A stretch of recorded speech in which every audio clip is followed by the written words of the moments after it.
Brigadier retired वकार हसन साहब हमारे साथ मौजूद हैं। बहुत शुक्रिया ब्रिगेडियर साहब आपके वक्त का भी।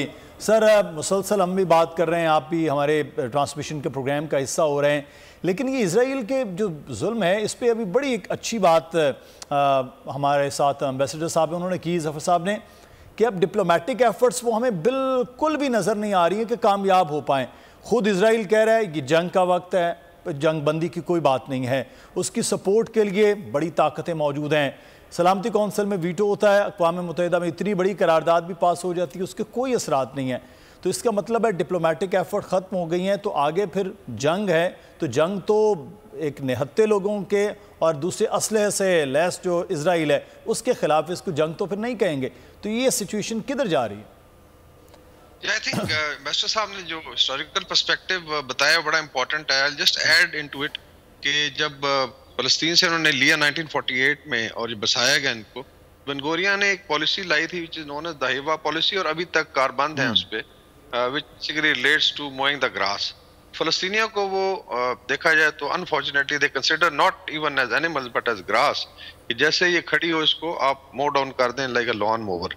सो ये है पॉलिसी जो चलती रही, इसमें कोई अचंभे की बात नहीं जो अभी हो रहा है। हाँ ये जरूर है कि उससे पहले जो है 1948 से लेके 73 तक जो नेबरिंग अरब स्टेट्स थी उन्होंने वॉर की और फ़लस्तीनियन कॉज के लिए ही की, और उसमें जिस तरह मेंशन किया गया पाकिस्तान ने भी हिस्सा लिया, स्पेशली 67 में और बाद में 73 में भी।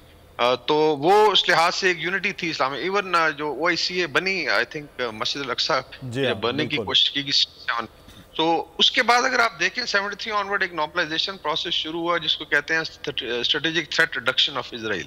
एक स्ट्रेटजी के तहत US लेड कैंप डेविड हुआ, तो पहले बॉर्डरिंग जो कंट्रीज उनको न्यूट्रलाइज किया गया फॉर वट एवर रीजन, और उसके बाद अभी आप पहुंच गए अब्राहम एकॉर्ड और फिर कॉरिडोर्स की बात हो रही है। तो फिर पैलेस्टीनियंस की तो ये चौथी इंतफादा है।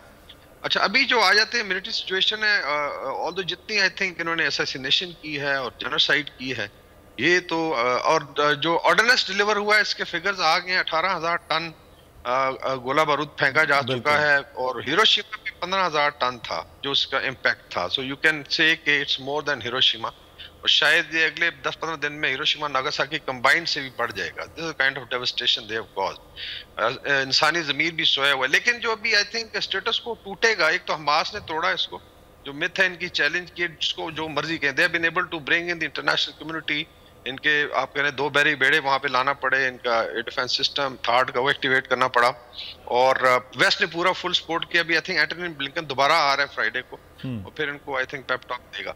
बात आ गई अभी मुतहारिब ग्रुपों पे जो एक्सिस ऑफ रेजिस्टेंस कहलाते हैं वो 4 या 5 आप कह लें। इसमें हमास अंदर लड़ रही है, फिर इस्लामिक जहाद है, हिजबुल्लाह इन लेबनान है जिसकी लाइकली अनाउंसमेंट है कल।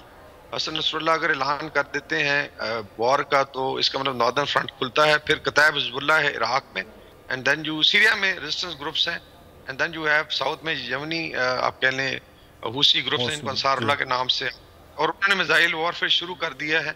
और इजराइल को मिलिटरीली भी बहुत बड़ा चैलेंज है, ऑन ग्राउंड भी और भी मिसाइल वॉरफेयर। अभी जो थ्रेटन होगा वो it will not only be let's say it will not be Palestinian Israeli conflict, एक रीजनल कॉन्फ्लिक्ट कम से कम बन चुका है। इसमें जो 3 बड़े चोक पॉइंट्स हैं, ऊपर स्ट्रेट ऑफ हॉर्मोज है और नीचे बाबुल मंदब है जहां से आप रेड सी में एंटर होते हैं, फिर स्वेज कनाल है। इन 3 चोक पॉइंट से 61% ऑफ ग्लोबल ऑयल और गैस फ्लो करता है।